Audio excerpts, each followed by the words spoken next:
जिस तरह से 2013-2014 के दौरान कहीं के ईंट कहीं का रोड़ा भानुमती ने कुंबा जोड़ा, और उस कुंबे में से ना कि सिर्फ हरियाणा प्रदेश में बल्कि राष्ट्रीय स्तर पर किस प्रकार से वो कुंबे में टूट है, मुझे कहने की आवश्यकता नहीं है। जिस प्रकार का गठबंधन 2013-14 में भारतीय जनता पार्टी के साथ पार्टियों का था, निरंतर उसमें टूट हुई है, निरंतर उसमें गिरावट रही है। इसके अलावा आज बात करें हरियाणा प्रदेश की, देखिए 2014 के लोकसभा के चुनाव में 7 सीटें भारतीय जनता पार्टी ने जीती, 3 सीटें विपक्ष ने जीती, और भारतीय जनता पार्टी को विधानसभा 2014 में 47 सीटें मिली, जिसमें दक्षिण हरियाणा का बहुत बड़ा रोल रहा 2014 में। इसके बाद चुनाव आया 2019 का, बहुत भारी मुखालफत थी भारतीय जनता पार्टी की, और उसमें ये बहुमत का आंकड़ा नहीं पार कर पाए और मात्र 40 सीट मिली, जबकि उससे 4 महीने पहले लोकसभा में 10 की 10 सीटें इन्होंने जीती थी। उसके बाद जिस प्रकार की विफलताएं रही, जो इनके क्रियाकलाप रहे, चाहे वो बेरोजगारी के विषय पर रहा हो, चाहे किसानों के काले कानून रहे हों, या और अन्य विषय हरियाणा प्रदेश के स्तर पे भी, राष्ट्रीय स्तर पे भी अग्निवीर और विभिन्न ऐसे विषय रहे जो आशा और अपेक्षा इस राष्ट्र की थी, हरियाणा प्रदेश की थी, उस पे भारतीय जनता पार्टी खरी नहीं उतरी।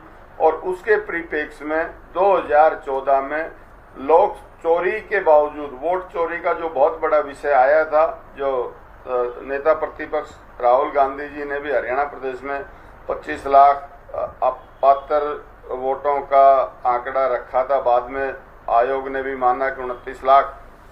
इसके बावजूद 2014 के लोकसभा के चुनाव में 5-5 सीटें जीती, और मत प्रतिशत जो भारतीय राष्ट्रीय कांग्रेस का था 2014 में इनसे ज्यादा था, 24 लोकसभा चुनाव, 24 और हाँ 24। और उसके बाद जब 24 का विधानसभा का चुनाव हुआ, दोनों दलों की जो मत प्रतिशत था वो 39% से दशमलव में दोनों का ज्यादा था। भारतीय जनता पार्टी का हमारे से थोड़ा सा ज्यादा था, हम उससे थोड़ा सा कम थे।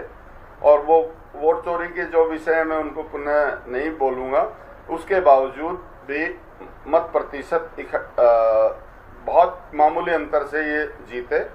और किस प्रकार के कई जो आज भी चैलेंज हुए हैं चुनाव, और कई ऐसे कम से कम 9-10 हल्के ऐसे थे जिनमें सीधी सीधी धांधली का विषय आज हरियाणा प्रदेश में चर्चा का विषय है। देखिए, भारतीय जनता पार्टी की चिंता संगठन नहीं है।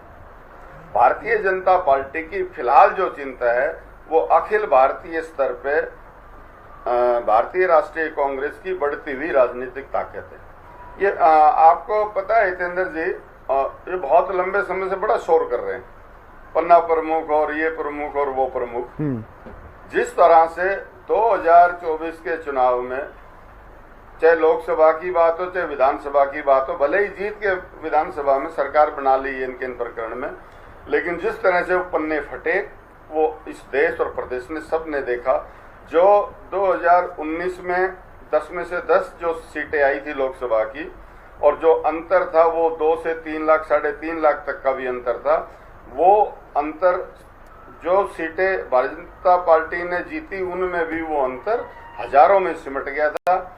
और जितने भी 5 लोकसभा क्षेत्र ये हारे हैं वो आपको पता है किस प्रकार से 2032 वोटों के भी अंतर का अगर विधानसभा में बात करें, जिस प्रकार से ब्रजेंद्र सिंह जी 32 वोटों से हारे, वो इलेक्शन पिटीशन में किस प्रकार के अड़ंगे अड़ाए जा रहे हैं, लगाए जा रहे हैं, वो इस देश प्रदेश से छिपे हुए नहीं है।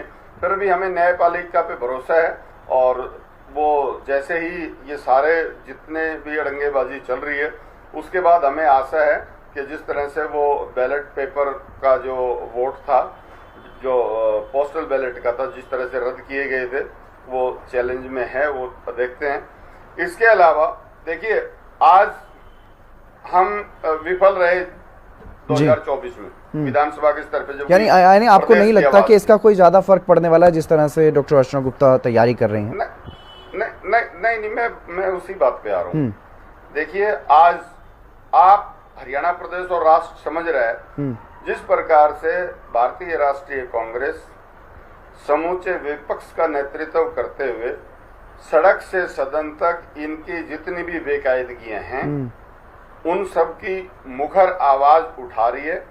और आज जिस प्रकार से जनता का विकराल रोष, जो ये पेपर लीक का मामला है, चाहे नीट का मामला है, चाहे सीबीएसई वाला इशू है, चाहे सीईयूटी का है, ये सारे ऐसे विषय हैं। इन्होंने नौजवानों के साथ विगत के 12 वर्ष में निरंतर धोखा किया है। और जिस तरह से हर अल्टरनेट साल में जिस तरह से नीट का पेपर लीक हुआ है, निश्चित तौर पे ये बहुत बड़ा षड्यंत्र है। और जिस तरह से उस पेपर लीक के माफिया के फोटो इनके वरिष्ठ नेताओं के साथ आ रहे हैं, निश्चित तौर पे दाल में काला नहीं, पूरी दाल काली है। ठीक है। और ये अर्चना गुप्ता जी जो मर्जी कहें, ठीक है। बेनीवाल जी, मेरी आवाज सुन पा रहे हैं सर? आज जिस प्रकार के हालात प्रदेश और राष्ट्र के हैं, निश्चित तौर पे मैंने जैसे पहले कहा, मर्ज बढ़ता गया जूझू दवा की। अब ये बीमारी इनसे ठीक होने वाली नहीं है। बेनीवाल साहब, भारतीय बेनीवाल साहब, बीमारी ठीक होने वाली